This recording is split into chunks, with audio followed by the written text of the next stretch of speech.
সাধারণ জনগণ আপনাদের সাথে ছিল, আপনাদের সাথে ছিল পুলিশ প্রশাসন, সবাই আপনাদের সাথে ছিল, ছাত্রলীগের বিশাল বাহিনী, বিশাল আওয়ামী লীগের নেতাকর্মী, মানে এত কিছু থাকার পরেও আপনারা এভাবে আপনাদেরকে একদম সবাইকে আত্মগোপনে চলে যেতে হলো নেতাকর্মীদের। এটি কি একটা বিশ্বাসযোগ্য কথা জনাব আব্দুর রহমান? আপনি কি বিশ্বাস করেন যে জনগণ মানে আমাদের কাছ থেকে মুখ ফিরিয়ে নিয়েছে? জনগণ আমাদেরকে তাদের অবিশ্বাসের জায়গায় নিয়েছে? তাই নয় কি? আপনার তাছাড়া কাছে এরকম পতন কেন হলো আপনাদের? যেই বাংলাদেশের মানচিত্র, বাংলাদেশের পতাকা, বাংলাদেশের জাতীয় সঙ্গীত এবং নানান নামে নানান ভাবে মূলত এই বাংলাদেশের মুক্তিযুদ্ধের সকল মূল্যবোধকে নস্যাৎ করে দিয়ে আওয়ামী লীগকে কোনো অবস্থাতে নির্বাচন করতে দেওয়া হবে না। এটি এটি কোন ফ্যাসিবাদী? যে 90 থেকে 95% ভোট পড়েছে 6,484টি কেন্দ্রে, এরকমটি আসলে নির্বাচন কমিশনের ওয়েবসাইট থেকেই, যে মানে জনগণকে ডিসাইড করতে দেন আপনি বলছেন, কিভাবে ডিসাইড করবে? সোজা রাস্তা একটাই, আপনি একটা নিরপেক্ষ তত্ত্বাবধায়ক সরকারের অধীনে একটা নির্বাচন দেন। ঠিক সে এই নির্বাচনে কথাটাই জনাব আব্দুর রহমান একই লাইন বিএনপি এতদিন বলেছে, মানে যখন আপনারা ক্ষমতায় ছিলেন ঠিক একই লাইন বলেছে। এটা একটা অবৈধ সরকার।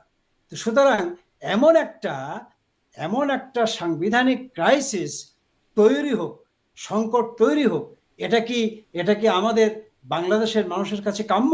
50 থেকে 60 লাখ টাকা করে নমিনেশন পেতে হয়েছে, যারা নমিনেশন পাননি তারা টাকাটাও ফেরত পাননি।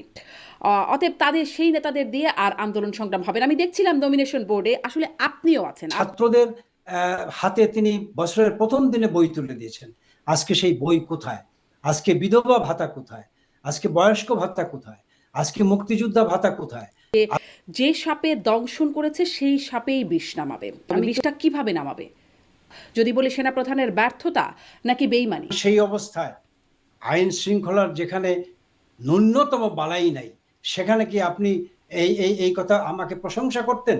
যদি আমি সেই আগুনের মধ্যে ঝাঁপ দিয়ে আমার জীবনটাকে দিয়ে দিতাম, তাহলে কি আমার বীরত্বের পরিচয় আপনি পেতেন? বিদেশি নাগরিক হিসেবে বাংলাদেশে স্থায়ীভাবে বসবাসের অনুমতি তিনি স্বরাষ্ট্র মন্ত্রণালয়ের কাছ থেকে নিয়েছেন। সেটি কিভাবে সম্ভব হলো? মানে এটি তো একটা কঠিন কাজ, এক সন্ধ্যায় এটি সম্ভব হয়ে গেল। এত ফেভার কেন এস আলম, যার বিরুদ্ধে লক্ষ কোটি টাকা পাচারের অভিযোগ? আপনার কাছে প্রথমেই যে অনেকগুলো প্রশ্ন, প্রথম প্রশ্ন যেটি দিয়ে শুরু করতে চাই যে এই যে যেই আন্দোলন যার মাধ্যমে আওয়ামী লীগ সরকারের পতন ঘটলো, সেই আন্দোলনের নেতৃত্ব দেওয়া যে ছাত্ররা, বৈষম্য বিরোধী ছাত্র, তারা বলে বিপ্লব, সরকারের পক্ষ থেকে বলা হয় গণ অভ্যুত্থান। আপনারা আসলে এটিকে কি বলেন? আমি শুনছিলাম সাবেক স্বরাষ্ট্রমন্ত্রী আসাদুজ্জামান খান কামাল তার একটি সাক্ষাৎকারে তিনি ইন্ডিয়া এক্সপ্রেসকে বলছেন যে এটি যৌথ অভ্যুত্থান, ইসলামী উগ্রবাদ এবং সেনাবাহিনীর। একটু এই বিষয়ে আপনার কাছ থেকে ব্যাখ্যা চাই যে ইসলামী উগ্রবাদ কথাটা আমরা আগেও শুনেছি, আওয়ামী লীগের নেতাদের সাথে যখন কথা হয়েছে বিষয়টি আমরা শুনেছি। সেনাবাহিনীর মানে অভ্যুত্থানের যোগসূত্রটা একটু নতুন শুনছি। কেমন যোগসূত্র, কোন পর্যায়ের যোগসূত্র, কবে থেকে যোগসূত্র, একটু স্পষ্ট হতে চাই আপনার কাছ থেকে। দেখুন, আপনাকে ধন্যবাদ। আমি এই যে আপনার গণ আন্দোলন বলেন, কারো কারো ভাষায় বিপ্লব বলেন, এটি আসলে আমি একটু ভিন্নভাবে বলতে চাই যে বাংলাদেশের রাজনীতিতে আপনি নিশ্চয়ই অবগত আছেন যে আমাদের মুক্তিযুদ্ধের পূর্বাপর ইতিহাসে একটি রাজনৈতিক অপশক্তি সবসময় সক্রিয় ছিল, যার ধারাবাহিকতায় বঙ্গবন্ধু শেখ মুজিবকে সপরিবারে জীবন দিতে হয়েছিল 1975 সালের 15ই আগস্টে।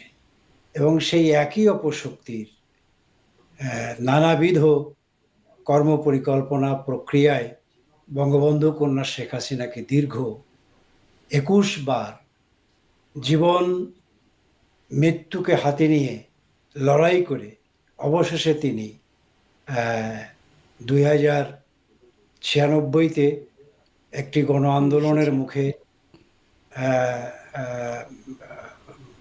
খালেদা জিয়ার যেই কি বলে যে 15ই ফেব্রুয়ারির ভোটারবিহীন নির্বাচন, সেই নির্বাচনের বিরুদ্ধে আন্দোলন সংগ্রাম করে তিনি প্রথমবার ক্ষমতায় আসেন। এবং তারপরেই আবার 2001 সালে আমাদেরকে ক্ষমতার থেকে বাইরে থাকতে হয়। এবং তারপরে 2008 সালের 29শে ডিসেম্বরের নির্বাচনে বাংলাদেশের মানুষ বঙ্গবন্ধু কন্যা শেখ হাসিনা নেতৃত্বাধীন আওয়ামী লীগকে এবং সেই জোটকে তারা প্রাণের সকল উচ্ছ্বাস মিশিয়ে ভোট দেন এবং তিনি ক্ষমতায় আসেন। তারপর বঙ্গবন্ধু কন্যা শেখ হাসিনা বাংলাদেশের প্রধানমন্ত্রী, তাকে সাংবিধানিক যেই ধারাবাহিকতা, সেই সাংবিধানিক ধারাবাহিকতা রক্ষার্থে সংবিধানের উপর নিঃশর্ত আনুগত্য প্রকাশের অংশ হিসাবে তাকে নির্বাচন করতে হয়।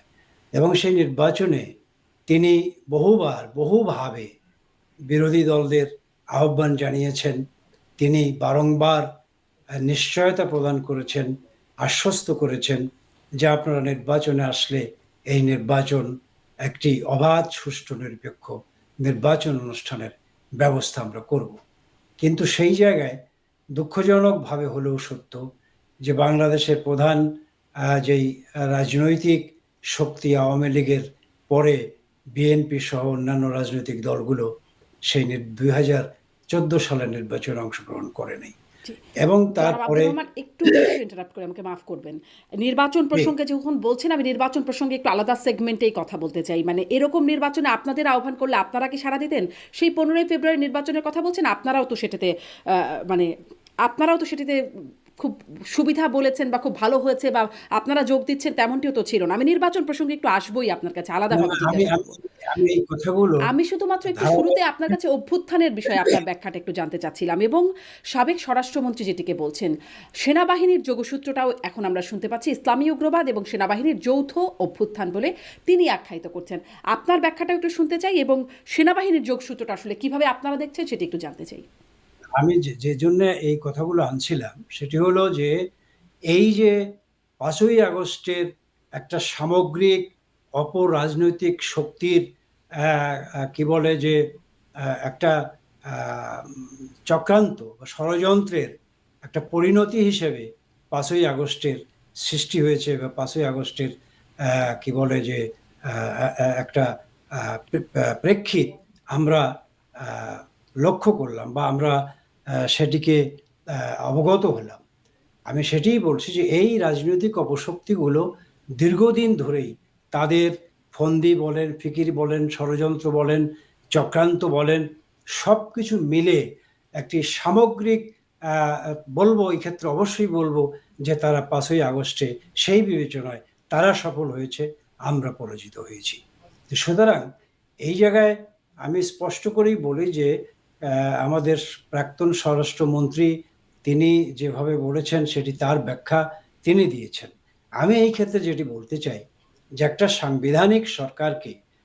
সাংবিধানিক একটা সরকারকে সুরক্ষা দেবার জন্যে সেইখানে আইন শৃঙ্খলা বাহিনী থাকে, তারপর সামরিক বাহিনীর যারা শপথ নিয়েছিল সরকারের সুরক্ষা দেওয়া, সংবিধানকে সমুন্নত রাখার কথা বলে, আমি কথাটি ওভাবে না বলেও বলতে পারি যে তারা সেই দায়িত্বটুকু পালন করতে ব্যর্থ হয়েছেন, বা তারা সেই দায়িত্বটুকু তাদের কি বলে যে আহ, তারা পালন করেননি। এবং এই জায়গায় একটা বিশ্বাস ভঙ্গের বিষয় তো থাকেই। এই বিশ্বাস ভঙ্গের সুতরাং কাজটা কি পুরো সেনাবাহিনীর, নাকি সেনাবাহিনীর কোনো পর্যায়ের বা বিশেষ কোনো জায়গা থেকে? সেনাবাহিনী, পুরা সেনাবাহিনীর কথা তো অবশ্যই বলছে না। সেনাবাহিনীর আহ, কিছু কিছু অংশ, কিছু কিছু যারা এই সেনাবাহিনীকে নেতৃত্ব দেন, তাদের তাদের কথাই বলছি যে সেই জায়গাটায় তাদের দায়িত্বে যদি সতর্ক থাকতেন, সজাগ থাকতেন, তাদের দায়িত্ব যদি সঠিকভাবে পালন করতেন, তাহলে হয়তো এমন একটা পরিণতি দিকে আমরা নাও যেতে পারতাম। সাবেক আমি কথাটি স্বরাষ্ট্রমন্ত্রী এরকমটি বলছেন যে সেনাপ্রধান প্রধানমন্ত্রী সুরক্ষার সব দায়িত্ব নিয়েছিলেন। আহ, আপনিও বলছেন যে যথাযথ দায়িত্ব তারা পালন করেন। আপনি কি মনে করে, মানে আপনি কিভাবে এটিকে ব্যাখ্যা করবেন? এটা কি তাদের ব্যর্থতা, যদি বলি সেনাপ্রধানের ব্যর্থতা, নাকি বেইমানি?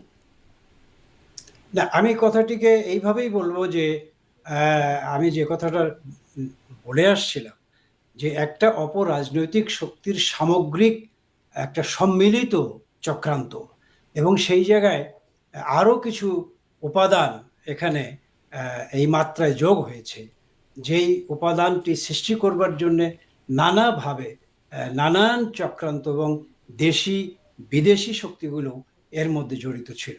এবং সেই জড়িত থাকবার অংশ হিসেবেই হয়তো আজকে যার কথা আপনি বলছেন যে সেনাবাহিনীর কিছু কিছু দায়িত্বশীল অংশ, যাদের যে দায়িত্ব পালন করার কথা ছিল সেই দায়িত্ব তারা পালন করে নাই, এবং যেই সুযোগটি এই ছাত্ররা বা যেই শ্রেণী বা যেই অংশ আজকে আন্দোলন বলছে, গণ অভ্যুত্থান বলছে, বিপ্লব বলছে, সেই অংশটি এই সুযোগটি তারা গ্রহণ করেছে পূর্ণাঙ্গ মাত্রায়, আমি সেটাই বলবো। জি, এবং সেই পক্ষ থেকে বা সরকারে যারা আছেন তারা বলছেন কখনো সেনাবাহিনীকে দেশপ্রেমিক, কখনো আবার তাদেরও আস্থাহীনতার জায়গা সেনাবাহিনীর উপর থেকে দেখা যাচ্ছে।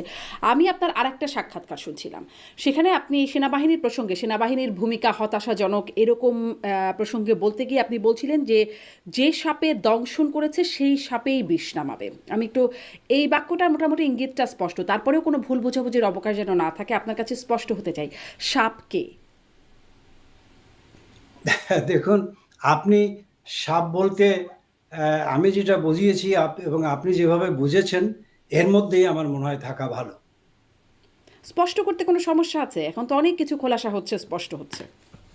না, না, না, আমার স্পষ্ট করতে সমস্যা নাই। মানে আমি আপনারা কি বলছি যে সেনাবাহিনীকে ইঙ্গিত করছেন? আমি বলছি যেই রাজনৈতিক শক্তি, যেই মানুষকে বিভ্রান্ত করেছে, বিপথে পরিচালিত করেছে, যেই মানুষকে নানান আকাঙ্ক্ষার মধ্যে নিয়ে গিয়েছিল, যেই স্বপ্ন দেখিয়েছিল, যেই প্রত্যাশার জায়গায় তৈরি হয়েছিল, সেই জায়গাটা তো আজকে কি বলে যে ফানুস বেলুনের মতোই ফেটে গেছে, তাই না? ফসকে গেছে। সেই মানুষ তো আজকে হতাশ। সেই মানুষ তো আজকে কি বলবো যে তাদের নিজ ঘরে নিজ সেই পছন্দের নেতৃত্বের কাছেই ফিরে আসবার পুনরায় তাদের আকাঙ্ক্ষা ব্যক্ত করছে। সেই শেখ হাসিনাই তাদের ভালো ছিল, শেখ হাসিনাই দেশ সুন্দরভাবে পরিচালনা করেছিলেন, তার আমলেই তারা নিরাপদ ছিলেন, সেই কথা তো আজকে তারা ব্যক্ত করছেন এবং সেই আকাঙ্ক্ষা তারা পুনরায় উচ্চারণ করছেন, সেই জায়গায় তারা ফিরে আসতে চাচ্ছে। সুতরাং আমি বলবো যে সেই বাংলাদেশের সাধারণ নিরীহ মানুষগুলোকে যারা বোকা বানিয়ে এই আন্দোলন এবং এই কি বলে যে অভ্যুত্থান বলেন, যাই বলেন, যে ভাষাই বলতে চান, সেই জায়গায় যারা নেপথ্য সাহায্য সহযোগিতা করেছিল বা তাদের উদাসীনতা প্রকাশ করেছিল এবং সেই উদাসীনতার সুযোগটি ওই আন্দোলনকারীরা গ্রহণ করেছিল, আমি বলছি যে তাদেরকেই এই বাস্তবতার সম্মুখীন হওয়ার সময় এসেছে। বাস্তবতার মুখোমুখি তারা হবার নিশ্চয়ই সেই উপলব্ধি বোধের জায়গাটা তাদের তৈরি হবে যে বাংলাদেশের মানুষের আকাঙ্ক্ষা বাস্তবায়নের জন্য হলেও তাদেরকে আবার সঠিক জায়গায় ফিরে দাঁড়াতে এই হবে। তারা কারা, জনাব আব্দুর রহমান? তারা আমি বলছি সামগ্রিকভাবে যেই মানে সেই সময়কার সেই সময়কার আন্দোলনে অংশগ্রহণকারী সকল শক্তিকেই বোঝাচ্ছি। আন্দোলনকারী সকল শক্তি, তারা আম, তাদেরকে আপনি বলছেন। তাহলে আসলে যেই সাপে দংশন করেছে সেই সাপে বিষ নামাবে, বিষটা কিভাবে নামাবে? মানে তারাই বিষটা এখন নামাবে সেই বিষটা কিভাবে নামাবে? তারা তাদের সেই কৃতকর্মের জন্য তারা ভুল স্বীকার করবে। তারা তাদের সেই কি বলে যে যেই মানুষকে যেই স্বপ্ন দেখিয়েছিল সেই মানুষের কাছেই, মানুষের আকাঙ্ক্ষার কাছেই তাদের ফেরত যেতে হবে। আর সেই মানুষের আকাঙ্ক্ষার কাছে যদি ফেরত যায় তাহলেই সামগ্রিক এই উপলব্ধি বোধটা জাতির সামনে আহ, নতুন করে আচ্ছা, দাঁড়াবে। ভুলটা তারা স্বীকার করবে। তারা তো বলছে ভুল স্বীকার করবেন আপনারা, মানে আপনারা যেই কারণে ক্ষমতাচ্যুত হয়েছেন, যেই কারণে, আপনারা কি ভুল স্বীকার করবেন না? আপনারা আশা করছেন যারা আসলে উচ্ছেদের পেছনে ছিল তারাই ভুল স্বীকার করবে? নিশ্চয়ই, নিশ্চয়ই তারাই করবে। কারণ আমাদের আমাদের প্রতিটি মানুষেরই তাদের কর্মকাণ্ডের পরিক্রমায় পথ চলার পথে ভুল ভ্রান্তি হতেই পারে। আমাদেরও দীর্ঘ যাত্রাপথে হয়তো আমাদেরও অনেক ভুল ভ্রান্তি হতে পারে, সেটি ঠিক আছে, এবং সেই ভুল ভ্রান্তির জন্য সেই আত্মোপলব্ধি আমরা নিশ্চয়ই করব।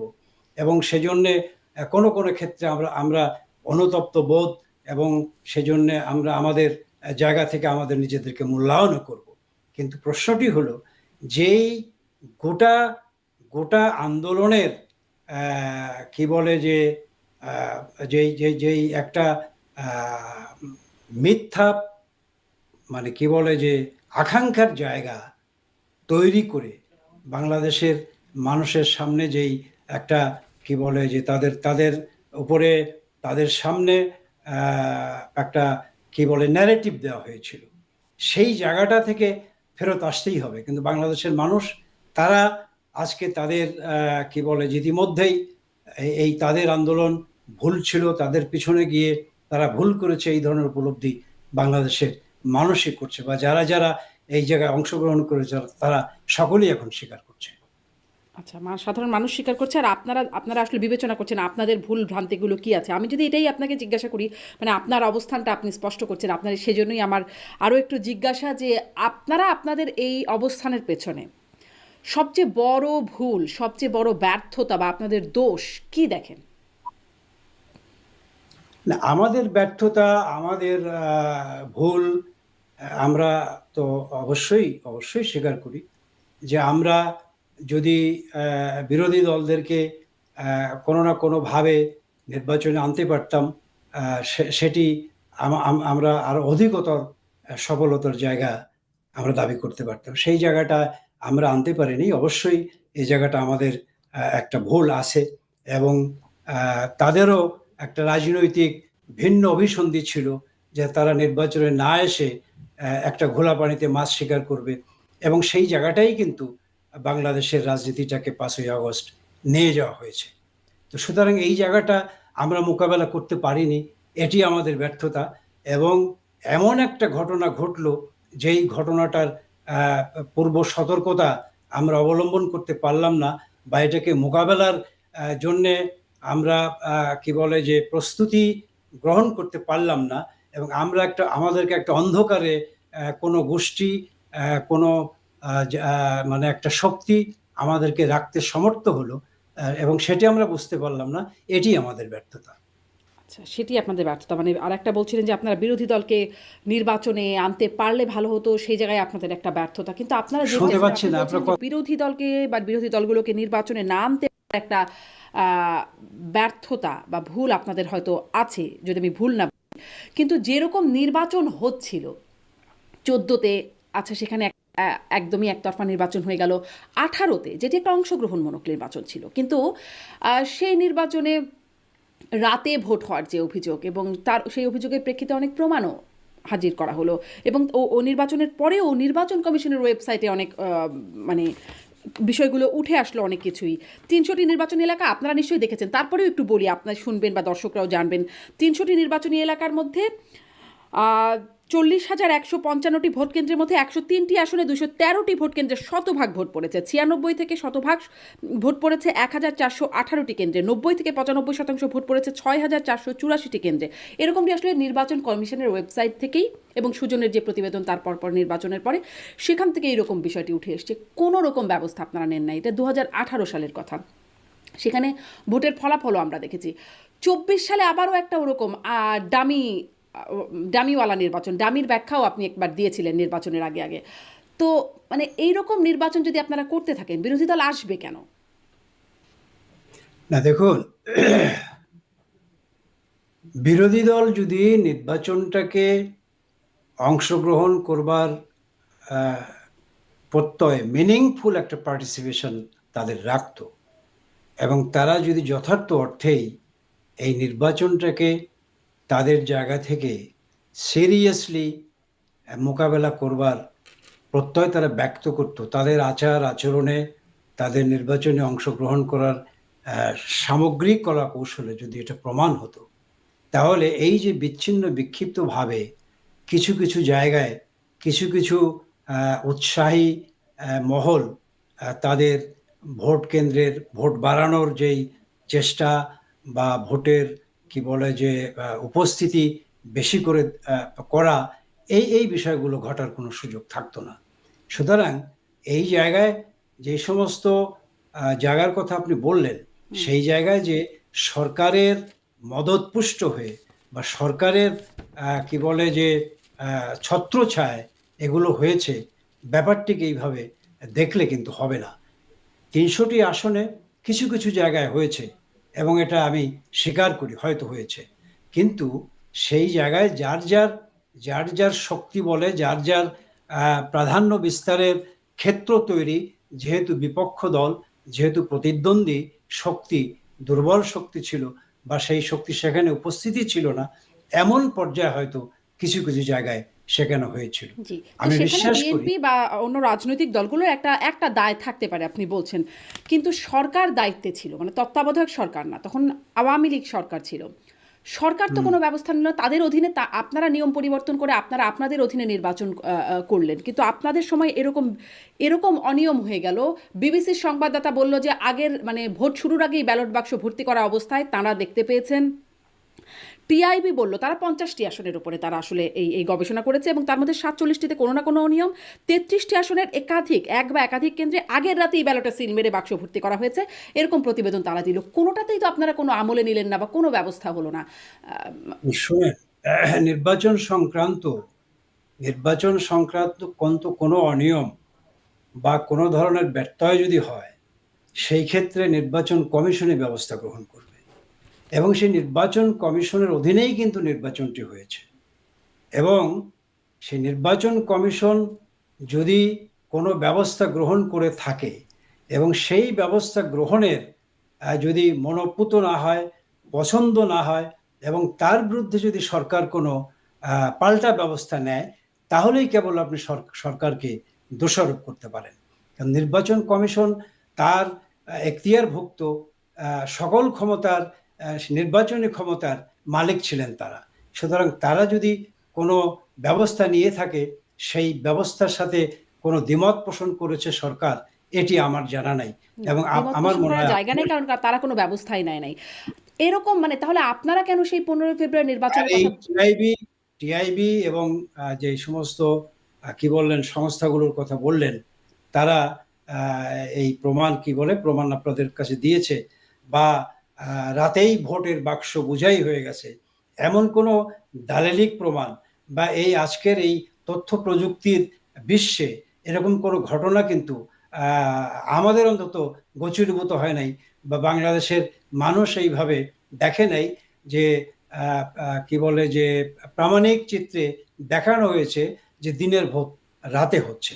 এটি একটি কল্পকাহিনী তৈরি করা হয়েছে একটা রাজনৈতিক অসৎ উদ্দেশ্য থেকেই, এবং সেই রাজনৈতিক অসৎ উদ্দেশ্যই কিন্তু আজকে তারা কোনো না আপনার কোনো মনে ভাবে হয় জনাব আব্দুর রহমান, আপনি যেটি বলছেন, বাস্তবায়ন যেটি করতে আসলে পারে। কল্পকাহিনী বা রাজনৈতিক অসৎ উদ্দেশ্যে আসলে এটা দেখানো হয়েছে, আপনার মনে হয় যে সাধারণ মানুষ আসলে এই বিষয়টাকে খুব স্বাভাবিকভাবে নিচ্ছে? কারণ যার সাথেই কথা বলেন রাস্তায় গিয়ে, মানে সাংবাদিক হিসাবে অনেকের সাথে কথা বলা বা বিভিন্ন ক্ষেত্রে কথা বলার সুযোগ হয়েছে, এটি একটা সাধারণ অভিযোগ যে ভোট দিতে পারেন নাই, যদি 18-র কথা বলি, কারণ সেখানে একটা অংশগ্রহণমূলক নির্বাচন হয়েছিল, ভোট দিতে পারেনি মানুষ।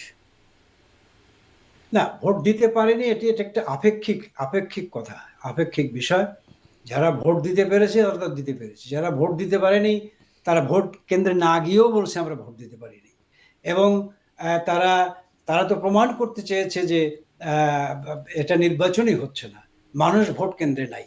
সুতরাং এই প্রমাণ করবার পক্ষে যুক্তি দেখাবার জন্য হয়তো তারা অনেকে ভোট কেন্দ্রে যায়নি, এবং যারা যায়নি তারা বলছে আমাদের ভোটাধিকার প্রয়োগ করতে পারিনি। এটি যেমন এক কথা।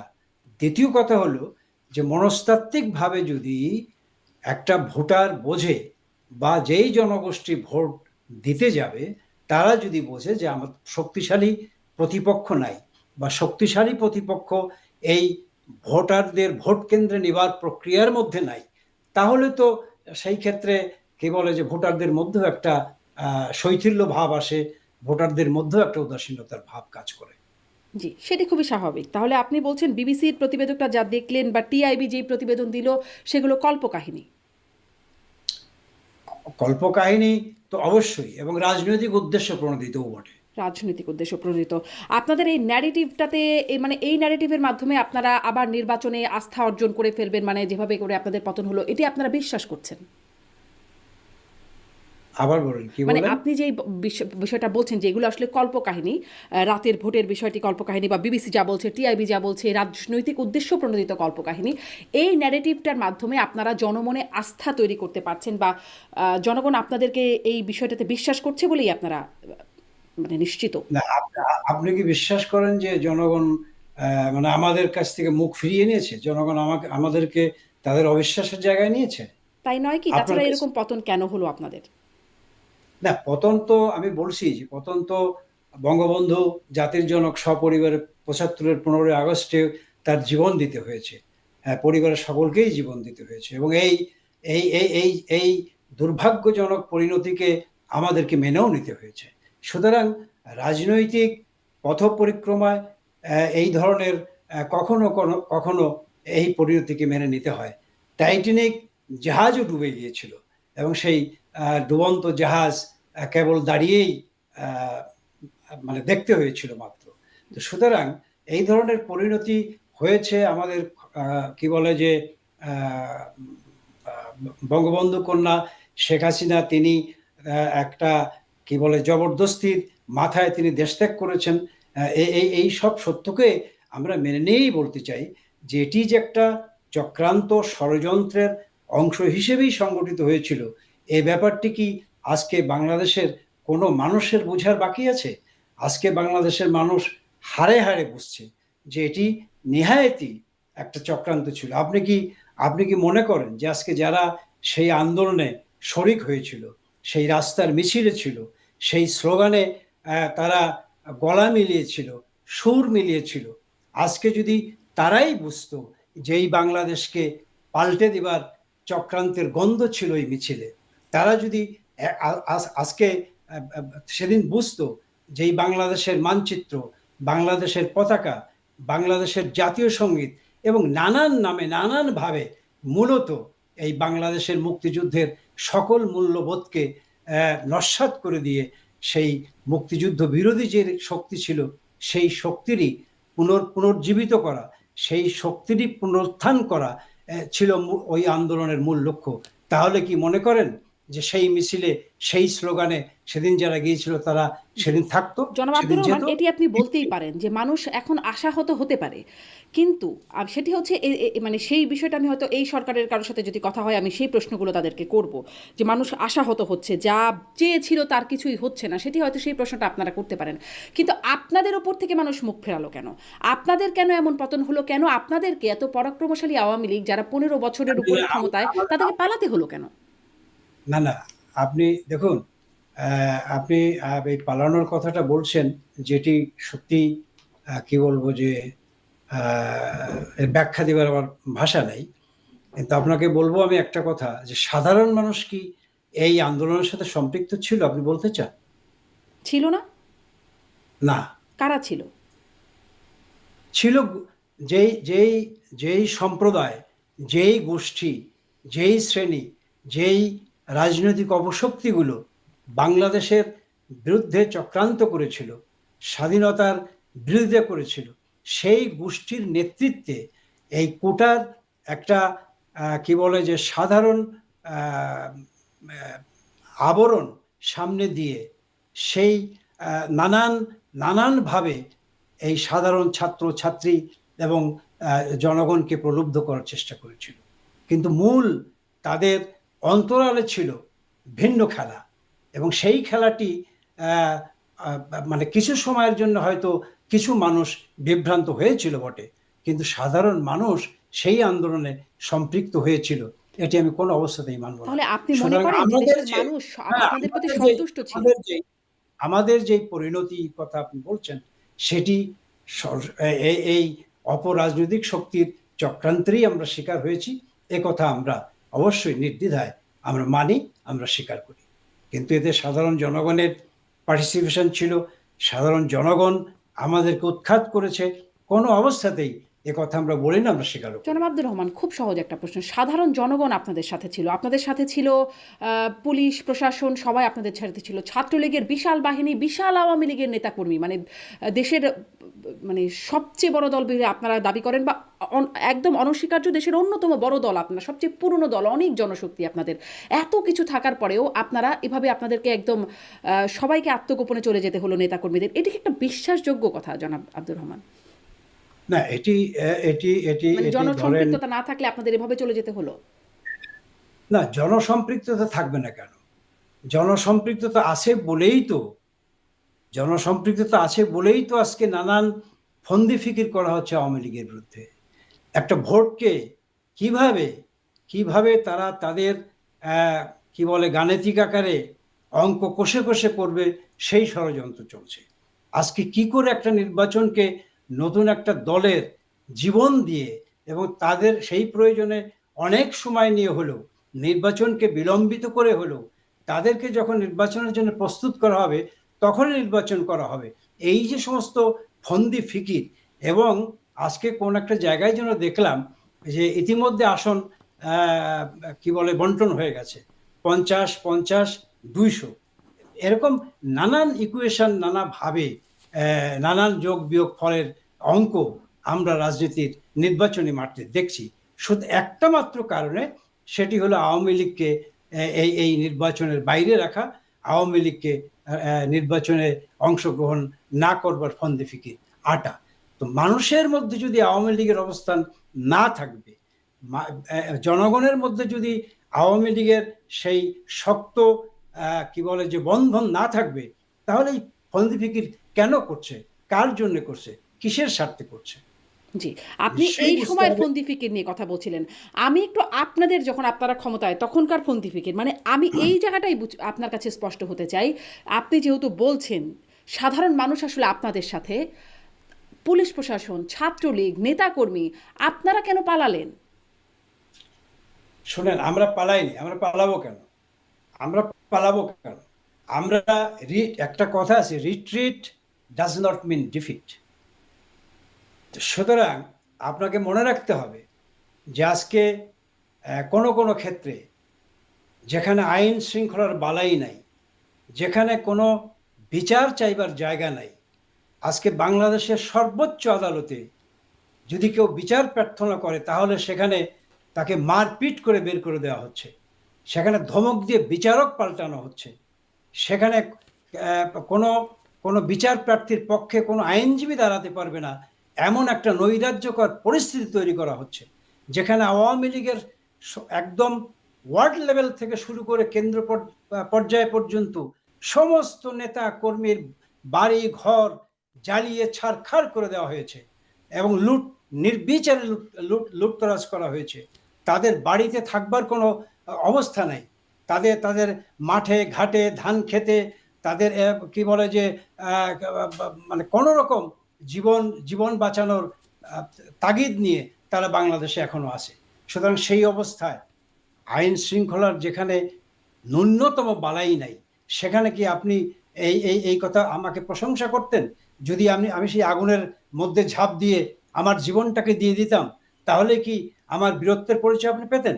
নাকি আমাকে বেঁচে থেকে আমার লড়াই করে বাংলাদেশের মানুষের যেই কি বলে যে তাদের স্বাধীনতা খর্ব করবার চক্রান্ত হচ্ছে, তাদের জীবনযাত্রার মানকে ধ্বংস করে দিবার যে চক্রান্ত হচ্ছে, সেই চক্রান্ত থেকে বাংলাদেশের মানুষকে সুরক্ষা দেওয়া, বাংলাদেশের স্বাধীনতাকে সুসংহত করার পুনর্বার লড়াইয়ের সংগ্রামে আন্দোলনে নিজেদেরকে প্রস্তুত করা, এটাকেই আপনি আমার নিশ্চয় প্রশংসা করবেন না, ওটাকেই আপনি প্রশংসা করবেন? একদমই যে এটা জনাব আব্দুর, আমি একই প্রশ্নে দুঃখিত যে বারবার যেভাবে বলছি, যে তার মানে আপনারা এটি বলছেন যে মানুষ আপনাদের সাথে ছিল, প্রশাসন আপনাদের সাথে, আপনাদের নেতাকর্মীরা আপনাদের সাথে, তারপরেও আসলে এরকম একটা অবস্থা, ওই গুটি কয়েক চক্রান্তের আমাদের এই পরিণতি হয়ে গেল, এটি মানে এটি আপনারা বিশ্বাস করেন? হ্যাঁ, চক্রান্তকারী ষড়যন্ত্রকারীরা অনেক সময় তাদের অন্ধকার গড়ে পথে দৃশ্যমান শক্তির চাইতেও বড় শক্তিশালী শক্তি হয়ে দাঁড়ায়। তো সুতরাং এটি তাদের দীর্ঘদিনের পরিকল্পনা, এবং এই পরিকল্পনা, আমি যে কথাটি প্রথমেই শুরু করেছিলাম, যে বাংলাদেশের স্বাধীনতার পূর্বপর যেই রাজনৈতিক অপশক্তিটি এই দেশের স্বাধীনতার বিরোধিতা করেছিল, বিরুদ্ধে শক্ত অবস্থান নিয়েছিল, সেই শক্তি পর্যায়ক্রমে নানান বাঁকে বাঁকে, নানান পরিচয় নানাভাবে গোপন করে নতুন পরিচয় সামনে এনে তারা মূলত বাংলাদেশটার বিরুদ্ধেই ষড়যন্ত্র করেছে। এবং সেই ষড়যন্ত্রের অংশ হিসেবেই বঙ্গবন্ধুকে হারিয়েছি, সেই ষড়যন্ত্রের অংশ হিসেবেই বঙ্গবন্ধু কন্যা শেখ হাসিনা আজকে এই বাংলাদেশকে একটা অভূতপূর্ব উন্নয়নের বাংলাদেশ তিনি দিয়েছেন। আজকে তিনি বাংলাদেশের 1 কোটি মানুষকে তিনি গত 15টি বছর ধরে বিনা পয়সায় তিনি খাবার দিয়েছেন। আজকে ছাত্রদের হাতে তিনি বছরের প্রথম দিনে বই তুলে দিয়েছেন। আজকে সেই বই কোথায়? আজকে বিধবা ভাতা কোথায়? আজকে বয়স্ক ভাতা কোথায়? আজকে মুক্তিযোদ্ধা ভাতা কোথায়? আজকে কি বলে মাতৃত্বকালীন সেই ভাতা কোথায়? আজকে বাংলাদেশের মানুষের মধ্যে হাহাকার কেন? সুতরাং এই শক্তি কখনো কখনো তারা কি বলে যে বিজয়ী হয়, কিন্তু চূড়ান্ত বিচারে তার মানে তারা এই বিজয়ী হয়। সরকারের ব্যর্থতাগুলো তুলে ধরেই আপনারা আবার আপনাদের জায়গা তৈরি করে নেবেন, সেরকমই কি আপনাদের পরিকল্পনা? বুঝতে পারেন এই কথাটি? মানে আমি বলছি যে এই সরকার বা বর্তমান সরকারের ব্যর্থতার জায়গাগুলো তুলে ধরেই আপনারা আবার আপনাদের অবস্থানে ফিরতে চান বা রাজনীতিতে ফিরতে চান, এই কি আপনাদের পরিকল্পনা? না, না, না, শুধুমাত্র তাদের ব্যর্থতাকে আমরা সম্বল করে আগাবো কেন? আমাদের নিজস্ব সম্বল তো আমাদের আমাদের আমাদের এগোবার সম্বল তো আমাদের আছেই। কারণ শেখ হাসিনা যা বাংলাদেশের মানুষের জন্য করেছেন এবং প্রতিটি গ্রামকে তিনি শহরে রূপান্তরিত করেছেন, এবং বাংলাদেশের কতগুলো অভূতপূর্ব উন্নয়ন যে পৃথিবীব্যাপী আজকে সমাদৃত। পদ্মা সেতুর মতো একটা সেতু তিনি বাংলাদেশের মানুষের নিজস্ব অর্থায়নে তিনি করেছেন। বঙ্গবন্ধু টানেল তিনি নির্মাণ করেছেন, এলিভেটেড এক্সপ্রেস করেছেন। আমি মোটা দাগে এই কথাগুলো বলছি। সুতরাং তিনি আজকে দারিদ্রতার হার 18 ভাগে নামিয়ে এনেছিলেন, হত দরিদ্রর সংখ্যা তিনি 3 ভাগে নামিয়ে নিয়েছিলেন, এবং মাথাপিছু আয় প্রায় $3,000 কাছাকাছি নিয়ে গিয়েছিলেন, এবং জিডিপি প্রবৃদ্ধি মানে কখনো 6% নিচে নামে নেই। সুতরাং এই বাংলাদেশকে আজকে পেছন থেকে কোঠারাঘাত করে হয়তো সাময়িকভাবে তারা বিজয়ী হয়েছে, এবং এই বিজয়ের উল্লাস, বিজয়ের আনন্দ তারা উন্মত্ত হতেই পারে, কিন্তু দিন শেষে বাংলাদেশের মানুষ তাদের নিজস্ব পাওনা, তাদের নিজস্ব হিসাব তারা নিশ্চয়ই কষে নেবে, এবং বাংলাদেশ আওয়ামী লীগ তার নেতৃত্ব বঙ্গবন্ধু কন্যা শেখ হাসিনার নেতৃত্বে আগামী দিনের এই মানুষমুখী রাজনীতি, এই কি বলে যে এই বাংলাদেশের উন্নয়নমুখী রাজনীতি, সেই রাজনীতির ধারাবাহিকতা আমরা রক্ষা করে যাব, এবং সেই সঙ্গে নিশ্চয়ই বাংলাদেশের মানুষ শেখ হাসিনার পেছনে থাকবে। এটা জনাব আব্দুর রহমান, আপনার বক্তব্য স্পষ্ট। আপনি বলছেন দিন শেষে আবার সেদিকে মানুষ যাবে। দিন শেষে আসলে কি হয় সেটি দেখবার মতো বিষয় আছে, দিনটা কখন শেষ হয় সেটাও একটা বিষয়। আপনি আসলে এই জায়গাটিও আপনার কাছে একটু জানতে চাই যে আপনারা এখানে চক্রান্ত। দিনটা কখনো কখনো লম্বাও হতে পারে, দিনটা আবার কখনো কখনো খুব ছোট হয়েও কাছে আসতে পারে। আপনার কি মনে হয় লম্বা না ছোট দিনটার মানে দৈর্ঘ্য কতটুকু? আমার তো মনে হয় যে মানুষের আকাঙ্ক্ষা হলো দিনটা খুব ছোট হয়ে যাক। কেমন ছোট বলতে কেমন? কত সময়কাল হতে পারে আনুমানিক? এটি এটি দিন তারিখ ঠিক করে বা সময় নির্ধারণ করে বলাও ঠিক না, আপনার আমার কাছে জিজ্ঞাসা করাও ঠিক হবে আচ্ছা, না। ঠিক আছে, আমি আবার তবুও এই বিষয়টিতেও আসবো, কারণ আপনাদের পক্ষ থেকে বলা হচ্ছে শফিউল আলম চৌধুরী নাদেল, সাংগঠনিক সম্পাদক, তিনি বলেছেন মার্চের মধ্যেই বা মার্চের আগেই সাবেক প্রধানমন্ত্রী শেখ হাসিনা দেশে ফিরবেন। 26শে মার্চের মধ্যে বা 26শে মার্চে আপনারা ফিরবেন বলে মনে করেন আকমা মোজাম্মেল হক। আসি এই বিষয়গুলোতে, কিন্তু আমি আসলে আপনাদের আত্ম-উপলব্ধি কি আছে? Anything can happen any time. আচ্ছা, আপনাদের আত্ম-উপলব্ধির জায়গাটা কি আছে সেই বিষয়গুলো আমি একটু জানতে চাই। আর যদিও আপনি বলছেন চক্রান্ত আর ষড়যন্ত্রের বিষয়টি বারবার বলছেন, আমি আপনাদের সাথেই কথা বলে, মানে আপনাদের নেতাকর্মীদের সাথেই কথা বলছিলাম। রাশেক রহমান সম্প্রতি আমার একটা অনুষ্ঠানে ছিলেন, আওয়ামী লীগের নেতা, তিনি একজন নেতা, তিনি বলছিলেন যে স্থানীয় সরকার নির্বাচনে প্রতীক বরাদ্দ দেওয়াটা এটা ছিল আওয়ামী লীগের প্রথম ভুল সিদ্ধান্ত, এবং সেটি আসলে আপনারাও পরবর্তীতে রিয়েলাইজ করেছেন এবং সেখান থেকে ফিরেও এসেছেন। কিন্তু তিনি যেটি বলছেন যে এই নমিনেশন প্রক্রিয়ায় যে নেতৃবৃন্দ উপস্থিত ছিলেন তাদের কাউকে দিয়ে আগামী দিনের রাজনৈতিক আন্দোলন সংগঠন করতে পারবে না। 50 থেকে 60 লাখ টাকা করে নমিনেশন পেতে হয়েছে, যারা নমিনেশন পাননি তারা টাকাটাও ফেরত পাননি। অতএব সেই নেতাদের দিয়ে আর আন্দোলন সংগ্রাম হবে না। আমি দেখছিলাম নমিনেশন বোর্ডে আসলে আপনিও আছেন, আপনি জাহাঙ্গীর কবির নানক, বাহাউদ্দিন নাসিম, বি.এম. মোজাম্মেল হক এনারা সেই নমিনেশন বোর্ডে ছিলেন। একটু এই অভিযোগটা সম্পর্কে বলবেন, আপনাদের নেতারাই এবং আরও নেতারা যারা অনানুষ্ঠানিকভাবে কথা বলেছেন, রাশিক রহমান আনুষ্ঠানিকভাবে আমার এই আয়োজনেই বলেছেন, অনানুষ্ঠানিকভাবে অনেকেই আসলে এই অভিযোগটা করছেন আপনাদের নেতাকর্মীরাই। আসলে কি দেখুন, 50 থেকে 60 লাখ টাকা করে নেওয়া হতো? আমি আপনাকে একটা কথা বলি। স্থানীয় নির্বাচনে দলীয় প্রতীক বরাদ্দ করে নির্বাচনে যাওয়া না যাওয়ার বিষয়টি, সেটি ছিল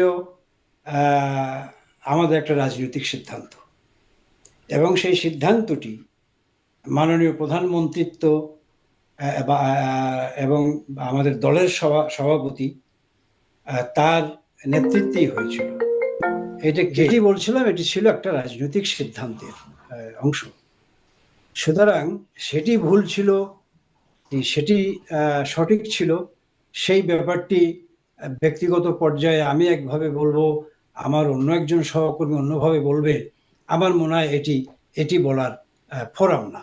যেহেতু দলীয় একটা সিদ্ধান্তে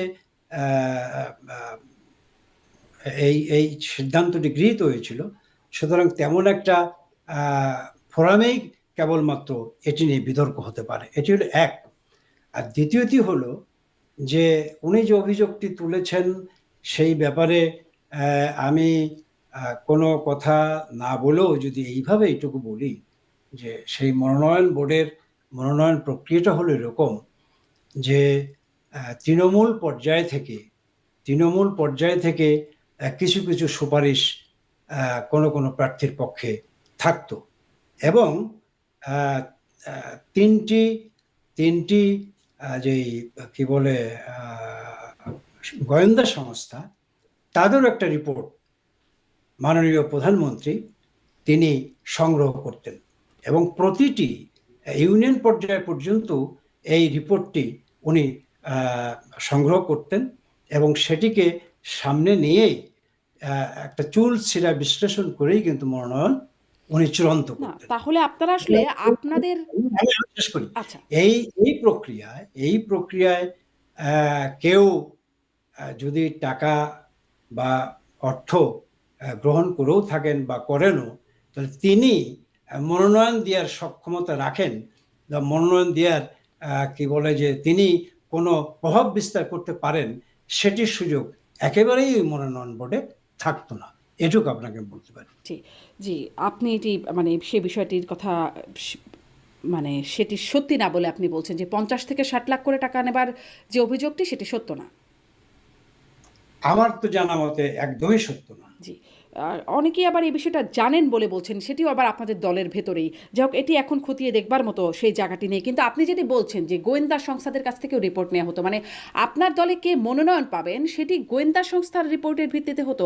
না, একটা গোয়েন্দা সংস্থা রিপোর্ট, মানে আমি বলছি যে ধরেন একটা কি বলে যে ক্ষমতাসীন দল, সুতরাং ক্ষমতাসীন দলের যারা কি বলে ওই পর্যায়ে নেতৃত্ব দেন বা ওই পর্যায়ের যারা মনোনয়ন প্রত্যাশী, সুতরাং তাদের ক্ষেত্রে খোঁজ খবর নেওয়ার বিষয়ে নানানভাবে নানান জায়গা থেকেই বোর্ডের সভাপতি, আমাদের দলের প্রধান, তিনি নিতেই পারেন।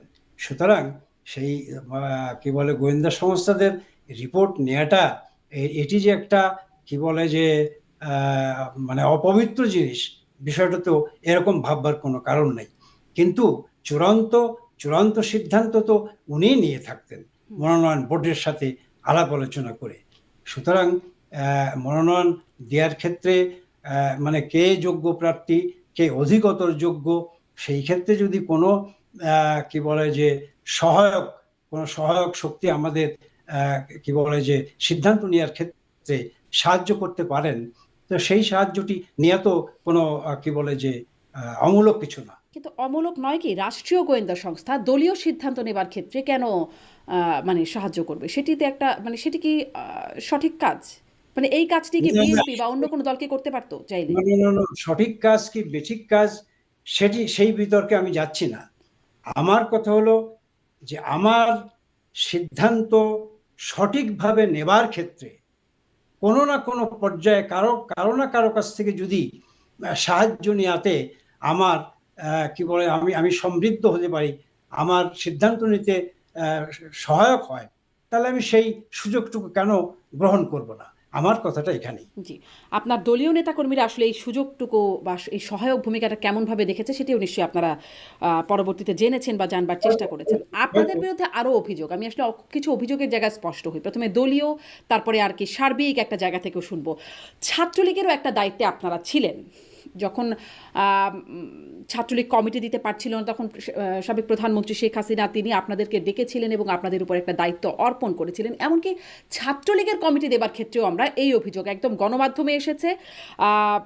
অনেকেই ব্যক্তিগতভাবে এই অভিযোগ করেছেন যে ছাত্রলীগের কমিটি দেওয়ার ক্ষেত্রেও মোটা অঙ্কের টাকার লেনদেন, সেটি একদম জেলা পর্যায়ে থেকে জেলা শাখা সভাপতি সাধারণ সম্পাদক 10 থেকে 30 লাখ টাকা, গণমাধ্যমের খবর 50 লাখ টাকা গাজীপুরের ওখানে জেলা কমিটিতে, সেখানে জেলা ও মহানগর ছাত্র কমিটির শীর্ষ ছাত্রলীগের শীর্ষ পদে কোটি টাকা, 1 কোটি টাকার উপরে লেনদেনের খবর আমরা জেনেছি, আপনাদের নেতাকর্মীরাও অভিযোগ করেছেন।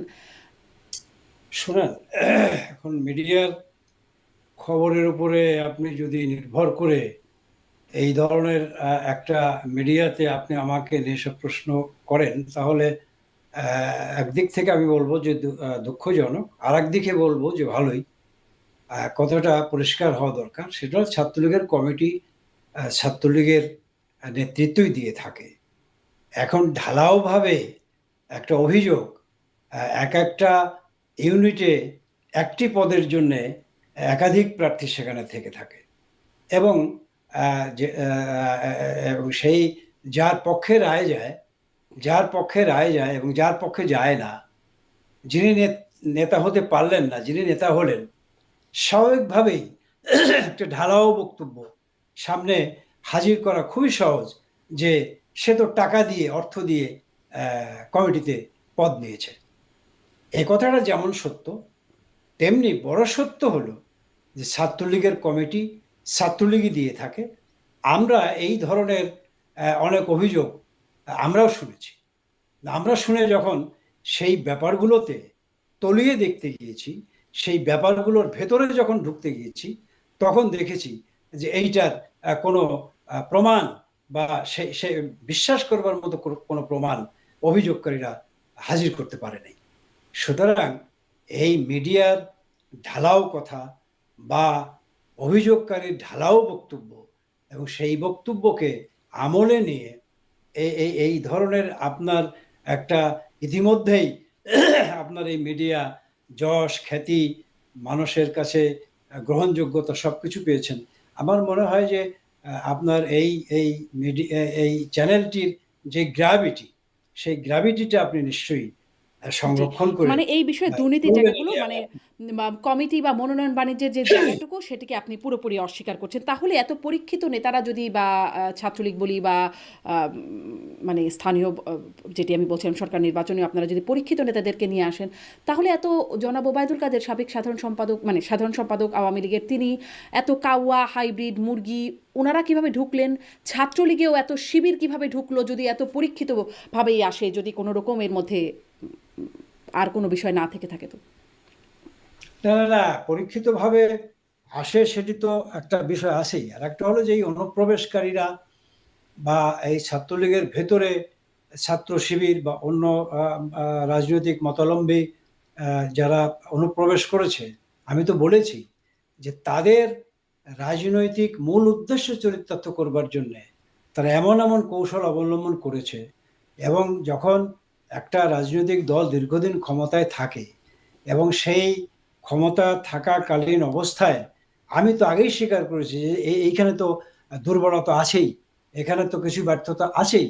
সেই জায়গা এটি এটি একটা কি বলবো যে সংগঠন, ছাত্র ছাত্র শিবিরের মতো সংগঠন না, এটা কমিউনিস্ট পার্টির মতো সংগঠন না, এটা একটা মাস ওরিয়েন্টেড অর্গানাইজেশন। এখানে নানান শ্রেণীর নানান অংশের মানুষ এখানে কি বলে যে অংশগ্রহণ করতে পারে, সেই সুযোগ থাকতে পারে, এবং সেই সুযোগ গ্রহণ করার ছিদ্র পথ দিয়ে অনেকে অনেকে জঞ্জাল এবং আপনার কি বলেন, যেটি বললেন কাওয়া বলেন, হাইব্রিড বলেন, নানা শ্রেণীর মানুষ হয়তো ঢুকেছে ঢুকে থাকতে পারে এবং ঢুকেছে, এটাই কিছু কিছু জায়গায় ঢুকেছে, এটাই সত্য। সুতরাং সেই সত্যকে আমি অস্বীকার করব না। নিশ্চয়ই নিশ্চয়ই ঢুকেছে এবং ভবিষ্যতে এই ব্যাপারে আমাদেরকে আরো অধিকতর সতর্ক থাকতে হবে, যাতে আমাদের সংগঠনের মধ্যে কোনো অনুপ্রবেশকারী ঢুকতে না পারে এবং এক এক কলস দুধের মধ্যে যেন এক ফোঁটা গোচু না দিয়ে পুরা কলসের দুধটাকে বিনষ্ট না করতে পারে। সেই ব্যাপারে নিশ্চয়ই ভবিষ্যতে আমাদের সতর্ক থাকা প্রয়োজন, সতর্ক হওয়া প্রয়োজন। জি, ছাত্রলীগের বিষয়ে একটু জানতে চাইছিলাম আপনাদের, মানে এই গণ অভ্যুত্থানের সময় আমরা ওবায়দুল কাদেরকে বলতে শুনেছি যে ছাত্রলীগ, এই আন্দোলন দমনে ছাত্রলীগ একাই যথেষ্ট, এবং তারপরে ছাত্রলীগের ভূমিকা নিয়ে অনেক বিতর্ক, ছাত্রলীগ কিভাবে মারমুখী হয়েছে কিছু কিছু বিষয় ভিডিও আকারেও আমরা দেখেছি। আহ, এবং এখন আমরা জানতে পারছি ওবায়দুল কাদের তিনিও দলে বা শেখ হাসিনার কাছে তিনিও খুব আশ্রয় প্রশ্রয় এখন পাচ্ছেন না আসলে কি, এবং তার অনেক বিতর্কিত ভূমিকার বিষয়ে এখন উঠে আসছে। আমি দেখছিলাম আপনাদের বাংলাদেশ আওয়ামী লীগের যে পেজটি, সেখানেও এমনকি এই বিষয়টি উঠে আসছে। আসলে কি ওবায়দুল কাদেরের অবস্থান কেমন এখন দলে? আমার তো জানা মতে অবস্থান তো ভালোই, খারাপ কি? আচ্ছা এমন খারাপ কিছু তো শুনি নাই। আচ্ছা, ওবায়দুল কাদেরের অবস্থান ভালো বলেই আপনি মনে করছেন। আহ, আপনাদের দুর্নীতি বা মনোনয়ন বাণিজ্য, কমিটি দেওয়ার বাণিজ্য, এই বিষয়গুলো জানতে চাইছিলাম, আপনি সেগুলো জায়গাগুলো অস্বীকার করছেন। একটা জায়গায় আপনাদের একটা প্রতিশ্রুতি ছিল যেটিতে মানুষ খুব আশ্বস্ত হয়েছিল। আপনারা বিএনপির দুর্নীতির একটা ফিরিস্তি দিয়ে 2008-09 সেই নির্বাচনের সময়টাতে ইশতেহারে আপনারা বলেছিলেন যে আপনারা আপনাদের প্রতি বছর বছর আপনারা আপনাদের সম্পদের হিসাব তুলে ধরবেন, সেটি সংসদ সদস্য থেকে শুরু করে মন্ত্রী এবং প্রধানমন্ত্রী পর্যন্ত, এবং তাদের পরিবারের সম্পদের হিসাব। সেটি আপনারা ভুলে গেলেন কেন, বা সেই প্রতিশ্রুতিটা আপনারা রাখলেন না কেন? কিরকম? আমরা তো বিগত নির্বাচনের সময় যখন প্রার্থী হই, যারা যারা প্রার্থী হয়েছিল তারা সকলেই তাদের হলফনামা হ্যাঁ, দিয়েছে কিন্তু নির্বাচন প্রতি কমিশন। বছর বছর জনসম্মুখে প্রকাশ করার ইশতেহারে আপনাদের সেই প্রতিশ্রুতিটি ছিল। না, সেই প্রতিশ্রুতি ছিল এবং আপনার কি বলে যে প্রতিটি নির্বাচনের সময় হলফনামায় প্রত্যেক প্রার্থী দিয়েছিল এবং এই কি বলে যে এই 2024 সালের নির্বাচনের 6 মাসও তো অতিক্রান্ত হয় নাই, সেই সময় এই ধরনের একটা বিপর্যয়ে মুখোমুখি আমাদের হতে হলো। সুতরাং এই এই এই, সততা আমাদের দলের প্রধান বঙ্গবন্ধু কন্যা শেখ হাসিনা তার নিজেরও আছে। তিনি তাদের দলের মানে প্রতিনিধি আকারে, বিশেষ করে যারা মনোনয়ন পেয়েছিলেন তাদের হলফনামায় তারা নির্বাচনকালীন সময়ে নির্বাচন কমিশনে জমা দিয়েছে এবং প্রতি বছর বছর সেই প্রক্রিয়াটি শুরু হবার আগেই তো এই ধরনের ঘটনাটি আমাদের সামনে ঘটলো। এটা তো 24-এ আপনারা প্রতিশ্রুতি দিয়েছিলেন, 2008-এ, মানে সেই প্রথমবার 15 বছরের টানা ক্ষমতার প্রথম দফার আগেই আপনারা এই প্রতিশ্রুতি, 2008-এ আপনাদের নির্বাচনী ইশতেহারের এই প্রতিশ্রুতি ছিল 5.3 অনুচ্ছেদে আপনাদের ইশতেহারের। আপনাদের প্রতি বছর বছর আপনাদের সম্পদের হিসাব জনসম্মুখে প্রকাশ করার কথা ছিল। যদি আপনারা করতেন, এই অভিযোগগুলো তো হালে পানি পেত না যদি তা অসত্য হতো, তাই নয় কি? নিশ্চয়ই নিশ্চয়ই, এবং এটি এটি করা উচিত ছিল এবং এই কথা বলে যদি না করা হয় তাহলে এটি বলবো যে আমাদের একটা ভুল। জি, যদি অবশ্যই করা হয় নাই আর কি, সেজন্যই অনেক সমালোচনা আপনাদের আছে। আপনি বলছেন হলফনামা প্রতি বছর বছর, মানে নির্বাচনের আগে হলফনামা দেওয়া হয়। হ্যাঁ, আসলেই হলফনামা দেওয়া হয়, এবং সেখানে যে সম্পদের বৃদ্ধির হিসাবটা দেখা যায় হলফনামা বিশ্লেষণ করেই, যেটা আপনারা বলছেন তার মধ্যেই, সেটিও তো চোখে লাগার মতো। জনাব আব্দুর রহমান, সেটি কি আপনারা কখনো চিন্তা করে দেখেছেন বা খতিয়ে দেখেছেন? যেমন ধরেন, লাগার মতো যেমন ধরেন জি, বলেন বলেন যেমন বলেন। ধরেন আমি যদি কয়েকটা বলি যে না, চোখে সিরাজগঞ্জ লাগার মতো 2 আসনের সংসদ সদস্য জান্নাত আরা হেনরি, তার হলফনামা বিশ্লেষণ করে দেখা যাচ্ছে তার সম্পদ 497 গুণ বেড়েছে। সাবেক রেলমন্ত্রী নুরুল ইসলাম সুজনের সম্পদ, অস্থায়ী সম্পদ, 32 গুণ। ঝিনাইদহ 4 আসনের সংসদ সদস্য আনোয়ারুল আজিম, যিনি প্রয়াত, তার নগদ টাকা বেড়েছে 222 গুণ। ফেনী 2 এর নিজাম হাজারীর স্ত্রীর সম্পদ 100 কোটি টাকা বেড়েছে। সলিমের আয় বেড়েছে, সেটিও আসলে মানে এরকম অনেক অনেক অনেক গুণ আর কি বেড়ে যাচ্ছে। এই বিষয়গুলোকে আপনারা কখনো অ্যাটেনশন দিয়েছেন? না, সেটি সেটি অ্যাটেনশন দেবার কি বলে যে আমাদের সেই ধরনের মানে কি বলবো যে আহ, সেই ধরনের কি বলে যে আমরা মনোযোগী হই নাই, এটা ঠিক, এটা ঠিক। তবে চোখে পড়ার মতো আর একটা কি শব্দ ব্যবহার করলেন, কানে লাগার মতো নাকি আরেকটা? চোখে পড়ার মতো, মানে চোখে পড়ার মতো কি না, না, এই যে এই হিসেবগুলো যেভাবে দেখা যাচ্ছে সেটা কি চোখে, এবং এটা কিন্তু তাদেরই হলফনামা বিশ্লেষণ করে। না না, বুঝতে পারছি। তো এরকম যদি হয় তো সেই ব্যাপারে তদন্ত হবে। সেই ব্যাপারে যদি কোনো জায়গায় কি বলে গরমিল থাকে বা সন্দেহ প্রকাশ করবার মতো কোনো কিছু থাকে, তাহলে তো সেক্ষেত্রে সরকারের মেকানিজম আছে। সেই মেকানিজম দিয়ে এর একটা যাচাই বাছাই তো হবার সুযোগ আছেই বা থাকেই। ছিল, সুতরাং কিন্তু সেই এই সুযোগ। এই যে 15 বছর 17 বছর হলো সেই মেকানিজমের মাধ্যমে যাচাই বাছাই হয়নি বলেই এই প্রশ্নটা আজ আমি মানে করবার একটা অবকাশ তৈরি হচ্ছে। আপনারা যে যাচাই বাছাইয়ের কথা বলছেন, আরেকটি বড় অভিযোগ খুব আলোচিত হচ্ছে এস আলম কাণ্ড। তিনি ডেইলি স্টারের খবর আসলো লক্ষ কোটি টাকা পাচার করে, মানে দেশ থেকে তিনি পাচার করে দিয়েছেন। সেই খবরটি ঠিক নাকি মিথ্যা, এই বিষয়ে যাচাই বাছাইয়ের জন্য হাইকোর্ট একটা আদেশ দিলেন। সেই বিষয়ে কাজও শুরু করলো বাংলাদেশ ফিনান্সিয়াল ইন্টেলিজেন্স এবং দুদক, তাদের একটা তদন্ত শুরু করলো, কিন্তু আবার হাইকোর্টের সুপ্রিম কোর্টের চেম্বার আদালত সেটি আদেশ দিয়ে সেটি সেই তদন্তটি থামিয়ে দিল, স্থিতাবস্থা সেটিতে জারি করে দিল।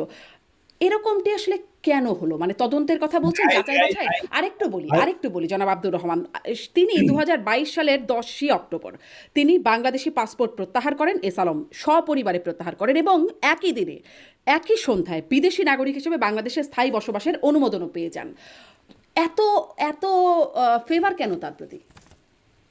না, ফেভারটা কে করেছে? স্বরাষ্ট্র মন্ত্রণালয় তার কাছে পাসপোর্ট বিদেশি মানে পাসপোর্ট প্রত্যাহার করেছেন, এবং স্বরাষ্ট্র মন্ত্রণালয়ে আবেদন করে মানে বিদেশি নাগরিক হিসেবে বাংলাদেশে স্থায়ীভাবে বসবাসের সুযোগ পেয়েছেন। বাংলাদেশের স্বরাষ্ট্রমন্ত্রী বিদেশে নাগরিকত্ব দেওয়ার এখতিয়ার রাখে?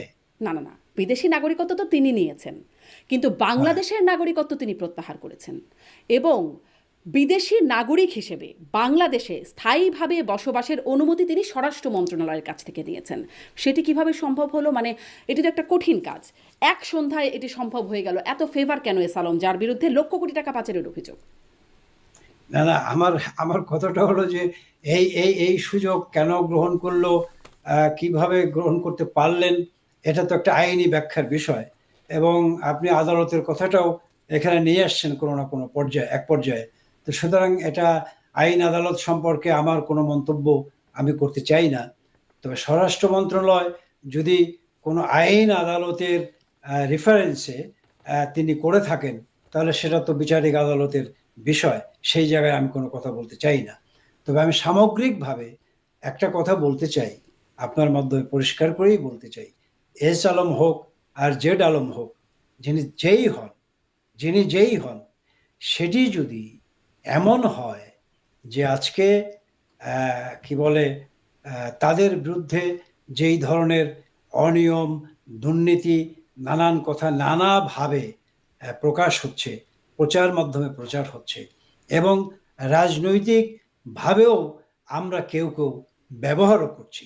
সুতরাং এইগুলো না করে এই গায়েবানা আহ, মানে সংখ্যা কোটির থেকে হাজার কোটি, হাজার থেকে লক্ষ কোটি না নিয়ে, আমার মনে হয় যাদের বিরুদ্ধে এই ধরনের অভিযোগ আছে, একটা সুনির্দিষ্টভাবে সেই অভিযোগগুলো কি বলে যে সুনির্দিষ্টকরণ করে তাদের বিরুদ্ধে যদি ব্যবস্থা গ্রহণ করে, এবং সেই ব্যবস্থা যদি আইনানুগ এবং নিরপেক্ষ ব্যবস্থা গ্রহণ করা হয়, এবং সেটি যদি কোনো রাজনৈতিক উদ্দেশ্য পূরণের লক্ষ্যে না হয়, তাহলে অবশ্যই সেই ধরনের ব্যবস্থাকে আমরা স্বাগত জানাব।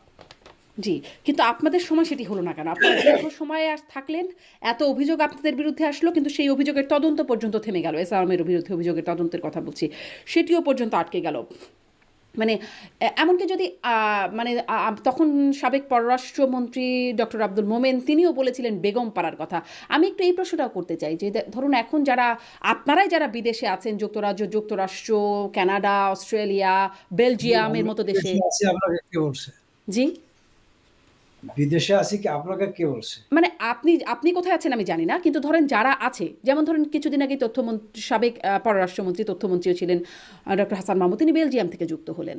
আমরা জানি আমাদের সাথেও ব্যক্তিগতভাবে কথা হয়েছে, অনেকেই যুক্তরাষ্ট্রে আছেন, অনেকেই কানাডায় আছেন, বিভিন্ন জায়গায় আছেন। তো বেগম পাড়ার কথা আমরা শুনেছি। তো মানে তারাও কিভাবে আছেন? আপনি দলের একজন নীতি নির্ধারক পর্যায়ের ব্যক্তি, আপনি জানবেন তারাও কিভাবে আছেন, তারা মানে কিভাবে আছেন তারা, তাদের জীবন জীবিকা বিদেশে, বাংলাদেশের নাগরিক হয়ে বাংলাদেশে তাদের আয় ইনকাম, বিদেশে কিভাবে আসলে তারা আছেন? না, যারা আছে সেটি তারাই উত্তর দিতে পারবে না, আমি তো এটার উত্তর দিতে পারবো না। তবে নিশ্চয়ই বেলজিয়ামের মতো জায়গায়, আমেরিকার মতো জায়গায়, ইংল্যান্ডের মতো জায়গায়, বা অন্যান্য যেসব দেশের কথা আপনি বললেন, সেই সমস্ত জায়গায় নিশ্চয়ই আপনার পানির নিচ দিয়ে সাঁতরিয়ে আসা যাবে না, একদমই। জঙ্গল দিয়ে পালিয়ে আসা যাবে না, নিশ্চয়ই বৈধভাবেই তাদের আসতে হবে। সুতরাং সেই পথেই তারা আসছে, এবং যেহেতু তারা দীর্ঘদিন আসা যাওয়া করে, নিশ্চয়ই এই ধরনের কোনো কি বলে যে আপনার কি বলে জীবন জীবিকার ব্যবস্থা বা কোনো না কোনো ভাবে তাদের সেই সঙ্গতি আছে বলেই হয়তো আছেন। নিশ্চয়ই সেই এখন সংগতি আপনার আছে কাছে বলেই যদি তো আসছেন। বেগমপাড়ায় আপনার কারা কাছে আছেন যদি সেই খবরটিও আপনারা আমাদেরকে কখনো জানাননি। আপনি কোথায় আছেন সেটা কি আপনি বলতে চান? যে মানে আপনি বলছিলেন আপনি কোথায় আছেন, মানে সেটা কি আপনি বলতে চান? আমি ভালো আছি, আমি সুস্থ আছি, সুন্দর আছি, এটুকুই আমি জানাতে আচ্ছা চাই। ঠিক আছে। আপনি যতটুকু সেটুকু আপনি যতটুকু বলতে চান ঠিক ততটুকুই, তার বাইরে হয়তো আপনার ব্যক্তিগত জায়গা থেকে আম আমি আর প্রশ্ন করব না। আমি একটু এবারে আসি আপনাদের প্রত্যাবর্তন। আপনি বলছিলেন যে আপনারা ফিরে আসবেন। ওই বক্তব্যগুলোর কথাও বলছিলাম যে শফিউল আলম চৌধুরী নাদেল তিনি বলছেন মার্চের আগেই শেখ হাসিনা দেশে ফিরবেন, বা ২৬শে মার্চ আপনারা সবাই সিনিয়র নেতারা মনে করেন আপনারা ২৬শে মার্চ সবাই একযোগে ফিরে আসবেন। এটি বলছেন আকম মোজাম্মেল হক। আপনাদের আসলে ফিরে আসার, বাংলাদেশে ফেরার প্রক্রিয়াটা কি? আমাদের বাংলাদেশের ফেরার প্রক্রিয়াটা খুবই সহজ। সেটি হলো বাংলাদেশ আওয়ামী লীগ বাংলাদেশের জনগণের শক্তিই হলো এই দলের প্রধানতম শক্তি। জনগণই হলো আমাদের রাজনীতির মূল উৎস। সুতরাং সেই জনগণের শক্তি নিয়েই, জনগণকে সাথে নিয়েই আমরা যেই বিপর্যয়ের মুখে আমরা পড়েছি, মানে আমাদের ফেলানো হয়েছে একটা ষড়যন্ত্রের জায়গা থেকে, সেই ষড়যন্ত্রের জাল এই দেশের জনগণই উন্মোচন করবে, উপড়ে ফেলবে, এবং জনগণই আবার তারা তাদের কি বলে যে পরীক্ষিত রাজনৈতিক দল আওয়ামী লীগকে সাথে নিয়ে তারা ঘুরে দাঁড়াবে, তারা ফিরে দাঁড়াবে। জি। বাহাউদ্দিন নাসিম বলছেন যে আপনারা মানে আওয়ামী লীগ নানান কর্মসূচি দেবে। সেই এবং ফেব্রুয়ারির মধ্যে নানান কর্মসূচি, তারপরে হয়তো সর্বাত্মক হরতালের একটা কর্মসূচিতে যাবেন। ১৮ তারিখে, ১৮ই জানুয়ারি একটা হরতাল হবে এরকম একটা আওয়ামী লীগের পক্ষ থেকে শোনা গিয়েছিল শেখ হাসিনার একটি ফোন আলাপের মাধ্যমে। সেটি যাচাই বাছাই করার সুযোগ যদিও কারো ছিল না, কিন্তু সেই হরতালটি হয়নি। গেল বছরের ১০ই নভেম্বর নূর হোসেন দিবসেও আপনারা ডাক দিয়েছিলেন জিরো পয়েন্টে জমা হওয়ার, কিন্তু সেখানেও খুব একটা করা যায়নি। মানে কারণ সেটিও একটা যথেষ্ট কারণ আছে দেশে, সেইভাবে দাঁড়াতেও পারেনি মানুষ। কিন্তু কেনই বা দাঁড়াবে মানুষ? নেতারা যখন দেশের তাদের সাথে নাই, পাশে সাধারণ এই যে কর্মীরা, সাধারণ মানুষ কেন তাদের জীবনের ঝুঁকি নিয়ে দাঁড়াবে? এই যে হয় নাই, আপনি বললেন 10ই নভেম্বরের কথা, হরতালের কথা, 18 তারিখের কথা, হয় নাই। আপনি বললেন হয় নাই, হয় নাই যে এটাও একটি হওয়া, এটাও একটি হওয়া। কারণ কেন হয় নাই সেটা নিশ্চয়ই আপনার যদি সত্য আহ, উপলব্ধির একটা সরল স্বীকৃতি বা সকল স্বীকারোক্তি আপনার মধ্যে থাকে, তা নিশ্চয়ই আপনি আমার চেয়ে ভালো বলতে পারবেন কেন হয় নাই। কারণ বাংলাদেশে আওয়ামী লীগ এমন এখনো এমন কোনো রাজনৈতিক দেউলিয়াত্বের মধ্যে যায় নাই যে তারা একটা কর্মসূচি দেবে আর সেই কর্মসূচিটা কি বলে খা খা করবে, এমনটি হওয়ার মতো কোনো ঘটনা ঘটে নাই। এবং আপনি বারবার বলছেন, বারবার বলছেন, আমিও বারবার বলছি যে এটি এটি একটা জনগণের কাছ থেকে বিচ্ছিন্ন হওয়া এক জিনিস, আর চক্রান্ত ষড়যন্ত্রের শিকার হওয়া আর এক জিনিস। জনগণ থেকে যদি বিচ্ছিন্ন হব, তাহলে এই বাংলাদেশ আওয়ামী লীগকে নিয়ে আজকে যারা শাসন ক্ষমতায় আছে, আজকে যারা ক্ষমতা জবরদখল করেছে, আজকে যারা ক্ষমতা ছিনতাই করে এই বাংলাদেশের মসনদে আছে, তাদের এত ভয় কেন এই আওয়ামী লীগকে নিয়ে? তাদের এই আওয়ামী লীগকে নিয়ে এত ভয় কিসের? লেট দি পিপল ডিসাইড যে আওয়ামী লীগ জনবিচ্ছিন্ন না আওয়ামী লীগ জনগণের বন্ধু। এটা মানুষকে ভাবতে দেন, মানুষকে সেই সুযোগটা দেন, মানুষ ঠিক করুক। আপনি আমি এই কি বলে মিডিয়ায়, এই পত্র পত্রিকায় এইসব কথাবার্তা বলে তো আহ, আসল সত্যকে মানে প্রকাশ করার আড়ালে রাখা হবে। তো সুতরাং এইসব কথা বলার তো জনগণ আমার মনে কিভাবে হয় ডিসাইড করবে? যে মানে জনগণকে ডিসাইড করতে দেন, আপনি বলছেন কিভাবে ডিসাইড করবে? জনগণকে ডিসাইড করবার সোজা রাস্তা তো একটাই, সোজা রাস্তা একটাই। আপনি একটা নিরপেক্ষ তত্ত্বাবধায়ক সরকারের অধীনে একটা নির্বাচন দেন। ঠিক সে এই নির্বাচনে কথাটাই জনাব আব্দুর রহমান একই লাইন বিএনপি এতদিন বলেছে, মানে যখন আপনারা ক্ষমতায় ছিলেন ঠিক একই লাইন বলেছে যে জনগণকে এত ভয় কেন, তখন বলেছে, তখন আসলে ঠিক এই জায়গাটায় আওয়ামী লীগ ছিল, যে আওয়ামী লীগের এত ভয় কেন, একটা নিরপেক্ষ নির্বাচন দেন তত্ত্বাবধায়ক হুম, সরকারের আমলে, ঠিক একই হুম। লাইন বলেছে। আপনার কি মনে পড়ে? আমার আমার আমার কথা আপনাকে এখানে খুব স্পষ্টভাবে বলি। বাংলাদেশ আওয়ামী লীগ এবং আওয়ামী লীগের সরকার তিনটি নির্বাচন করেছে, যেই তিনটি নির্বাচন নিয়ে আপনাদের মতো মিডিয়ায় এবং বিভিন্ন রাজনৈতিক দলগুলো একটা বিতর্কিত নির্বাচন বলে বলে। তাদের উদ্দেশ্যে এবং আপনাদের উদ্দেশ্যেও বলি যে বাংলাদেশ আওয়ামী লীগ এবং সেই সরকার প্রধান মাননীয় প্রধানমন্ত্রী শেখ হাসিনা, তিনি বাংলাদেশের সংবিধানের প্রতি নিঃশর্ত আনুগত্য থাকবার কারণে, সেই সংবিধানকে সমুন্নত রাখবার জন্যই কিন্তু তিনি সংবিধান সম্মতভাবে তিনটি নির্বাচন করেছে। সংবিধান হয়তো পরিবর্তন সেই করে। নির্বাচনে না না সেই নির্বাচনে অনেকেই অংশগ্রহণ করে নাই, অনেক অংশগ্রহণ করেছে। বা কিছু কিছু দল নির্বাচনে অংশগ্রহণ করলে একটা আপনাদের এবং বাংলাদেশের অনেক অনেক রাজনৈতিক শক্তিগুলো মনে করত যে এটি একটি কি বলে পার্টিসিপেটরি ইলেকশন হয়েছে।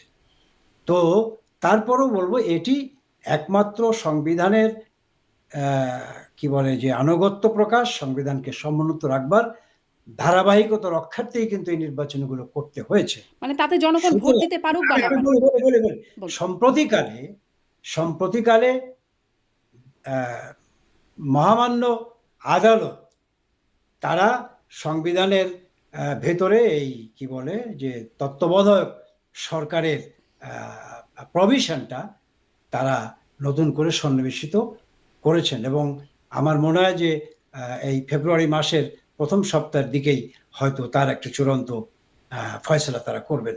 তো সুতরাং আমরা যে নিরপেক্ষ সরকারের অধীনে নির্বাচনের কথা বলছি, সেটি এই সংবিধানের আওতার মধ্যে থেকেই কিন্তু বলছি, সংবিধানের বাইরে যে আমরা বলছি না। জি। যেহেতু সংবিধানে এই প্রভিশনটাকে রাখবার অভিপ্রায় ব্যক্ত করেছেন বা মহামান্য আদালতের অবজারভেশন আছে এবং তারা এইটিকে সন্নিবেশিত করতে চান, সেই জায়গা থেকেই কিন্তু আমি কথাটি বলছি। জি। তাহলে মানে যদি ডক্টর ইউনূস তত্ত্বাবধায়ক, মানে এখন যে অন্তর্বর্তীকালীন সরকারটি আছে সেই সরকার একটি নির্বাচন আয়োজন করলে, যদি আপনাদেরকে বলা হচ্ছে, তারা বলছেন যে আপনাদেরকে নির্বাচনে অংশগ্রহণ করতে দেয়া হবে না, আন্দোলনকারীর মানে প্রধান আন্দোলনের নেতৃত্বে যারা ছিলেন ছাত্ররা এরকমটা বলছে, বৈষম্য বিরোধী ছাত্ররা, অনেক রাজনৈতিক দলই অবশ্য তাদের সাথে সহমত নন।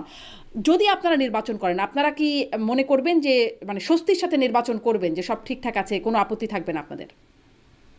আপনাকে একটা কথা বলে দিই, আমি আপনার কাছে উত্তরটা আমি আশা করি। আওয়ামী লীগকে কোনো অবস্থাতে নির্বাচন করতে দেওয়া হবে না, এটি এটি কোন ফ্যাসিবাদী উক্তি?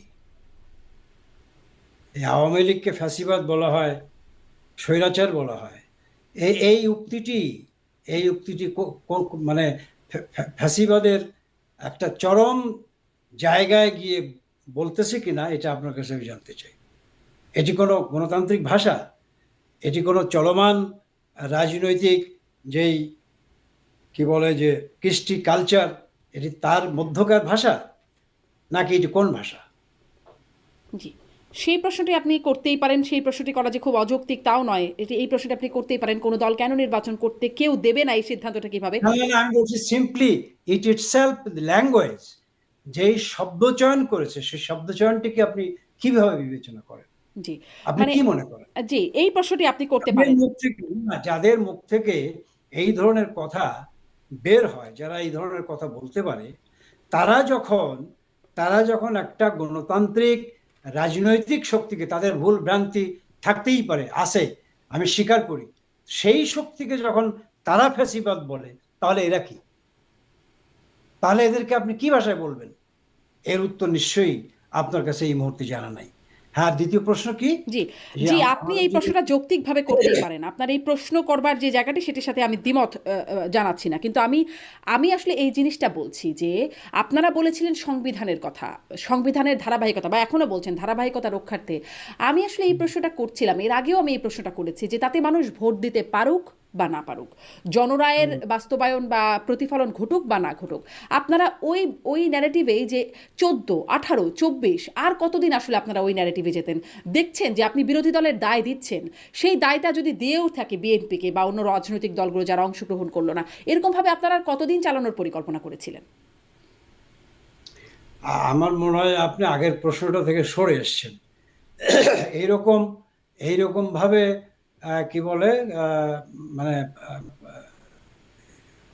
কথাটা আমি মানে হারিয়ে ফেলেছি। কি আমি কি কি বা- আবার কি প্রশ্ন, চাই?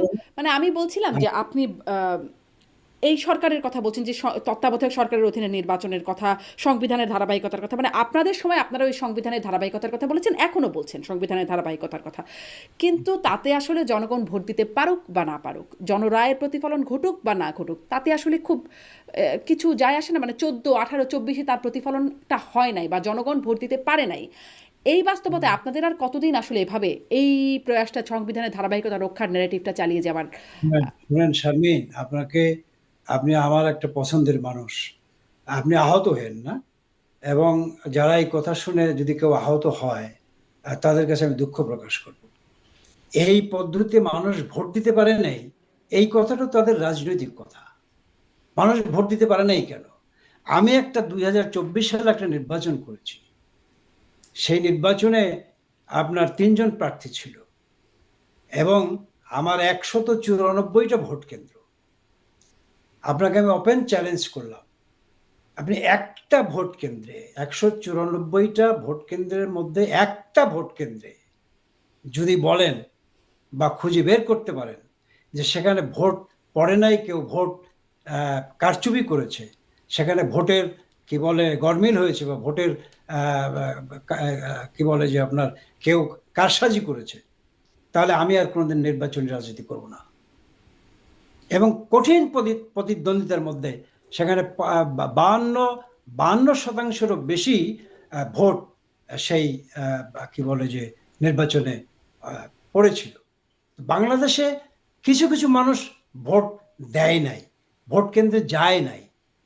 সেই সেই দায়িত্বটা সেই দায়িত্বটা তো আমরা কিভাবে নেব? যারা যায় নাই, যদি ওনারা যেতেন আমরা খুশি হতাম, যান নাই তাদের রাজনৈতিক পরিকল্পনার অংশ হিসেবে।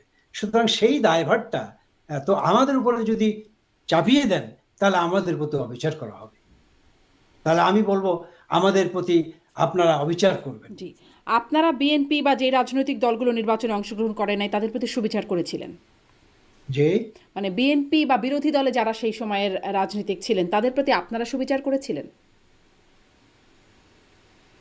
বিএনপি, বা মানে বিরোধী রাজনৈতিক দলগুলো যারা ছিল, বিশেষত বিএনপি, তাদের প্রতি আপনারা কি সুবিচার করেছিলেন? না, আমরা সুবিচার মানে অবিচার অবিচার তো আমরা করি নাই। সুবিচার করবার জন্য তো তাদেরকে আহ্বান করেছিলেন মাননীয় প্রধানমন্ত্রী বারেবার, যে আপনারা নির্বাচনে অংশগ্রহণ করেন। তারা তো নির্বাচনে অংশগ্রহণ করে নাই। এবং আজকেই তো বুঝতে হবে কেন তারা সেদিন নির্বাচনে অংশগ্রহণ করে নাই, এবং কেন তারা সংবিধানের যে ধারাবাহিকতা তারা সমুন্নত রাখবার ক্ষেত্রে সহায়ক ভূমিকা পালন করে নাই। আজকে তো একটা সাংবিধানিক ক্রাইসিস সৃষ্টি হলো, আজকে তো সাংবিধানিক একটা সংকট তৈরি হলো। এটি তো আপনাকে স্বীকার করতেই হবে যে আজকের এই অন্তর্বর্তীকালীন সরকার তো সাংবিধানিক কোনো সরকার নয়, এটা একটা অবৈধ সরকার। তো সুতরাং এমন একটা এমন একটা সাংবিধানিক ক্রাইসিস তৈরি হোক, সংকট তৈরি হোক, এটা কি আমাদের বাংলাদেশের মানুষের কাছে কাম্য? এটি কি একটা কি বলে যে আমরা একটা সুনাগরিক হিসেবে এটি আমরা কামনা করতে পারি, আশা করতে পারি, আশা করা উচিত? কিন্তু সেই আজকে বলবেন যে সেইখানেই তো আপনার ক্ষমতাচ্যুত হয়েছি, কিন্তু কি হয়েছে? সাংবিধানিক শূন্যতা এসেছে, সংকট এসেছে। আজকে একটা অসাংবিধানিক সরকার এই মাথার উপরে চেপে বসেছে। আর আপনি বাংলাদেশ আওয়ামী লীগের গত 3 টার্মের সরকারের নানান সংসদ সদস্য, মন্ত্রী, নানান অনিয়ম, অনুযোগ, অভিযোগের কথা আপনি তুলে ধরছেন। তারা এইটা করে নাই, এইটা করা উচিত ছিল। হ্যাঁ, অবশ্যই অবশ্যই উচিত ছিল, হয়তো করে নাই, ভুল হয়েছে। কিন্তু আপনার কাছে আমি জানতে চাই, এই বিগত 6টা মাসের একটা পরিসংখ্যান আপনি নেন না, যে এই বর্তমান সরকার, এই বর্তমান সরকারের কার্যকাল নিয়ে, তাদের কার্যকলাপ নিয়ে আপনি একটা কি বলে প্রতিবেদন দাঁড় করান, যে তারা যেই প্রতিশ্রুতি, যেই আকাঙ্ক্ষার প্রতিফলন ঘটাবার জন্যে একটা অসাংবিধানিক সরকার হয়েও তারা ক্ষমতায় চেপে বসলো, তারা কি বাংলাদেশের মানুষকে দিয়েছে? আজকে তারা কোথায় কতটুকু লুণ্ঠন করেছে? মাত্র 4 মাসে এক পোল্ট্রি খাত থেকেই 720 কোটি টাকা লোপাট হয়েছে 4 মাসে। 4 মাসে একমাত্র পোল্ট্রি খাতে। তো সুতরাং আপনি নেন আজকে সরকারের, আপনি যেভাবে খতিয়ান দিলেন, আমি খুশি যে আপনি অনেক খবর রাখেন এবং আপনার একটা সদিচ্ছা আছে। আপনি যথার্থ অর্থেই আপনার এই গণমাধ্যমের মধ্য দিয়ে আপনি সত্যিকার অর্থেই একটা স্বচ্ছতা, কি বলে, জনগণের আকাঙ্ক্ষার প্রতিফলন ঘটাতে চান। আমি অ্যাপ্রিসিয়েট করি। সঙ্গে সঙ্গে আপনার কাছে আমি দাবিও করি যে আপনি বর্তমান অসাংবিধানিক অবৈধ সরকারের এই 6-7 মাসের যে কার্যকাল এবং তাদের যে কার্যকলাপ, এর একটা ফ্রিস্তি আপনি তৈরি করেন, জি। জাতি উপকৃত হয়। জাতি বর্তমান উপকৃত। সরকারের কারোর সাথে যখন কথা বলবার সুযোগ হয় আমার, বা সরকার সমর্থক কারোর সাথে কথা প্লিজ বলবার, আপনি আপনি তাদের কার্যকলাপের খতিয়ানটা তৈরি করে তাদের সাথে কথা বলেন। জি, আপনার জন্য সুবিধা হবে, বাংলাদেশের মানুষ উপকৃত জি, হবে। সেটি তাদের সাথে যখন কথা বলার সুযোগ হয়, তাদের নামে নানান অভিযোগ অনুযোগ আছে, সেই বিষয়গুলো নিশ্চয়ই আমি তাদের সাথেও সেইভাবে কথা বলবার চেষ্টা করি। আপনি যেই বিষয়গুলো বলছিলেন নিশ্চয়ই মানুষ শুনছেন, আপনার নেতাকর্মীরাও শুনলেন, সেটি তারা কিভাবে নেবে এবং কিভাবে আপনারা আসলে ফেরার পরিকল্পনা করছেন, এবং সেটি দিন শেষে, সেই যে শব্দটি দিন শেষে, সেই দিনটি কত লম্বা হয় সেটি নিশ্চয়ই আমরা সামনে দেখব, এবং তখনও আপনার সাথে কথা বলবার সুযোগ হবে। অনেক ধন্যবাদ জনাব আব্দুর রহমান, আপনি অনেকটা সময় আপনি আমাকে দিয়েছেন, অনেক ধন্যবাদ। আপনাকেও ধন্যবাদ। আপনাকেও ধন্যবাদ। আপনি ভালো থাকবেন। জি, নিশ্চয়ই আপনার সাথে আবারও দেখা হবে। নিশ্চয়ই, অনেক ধন্যবাদ।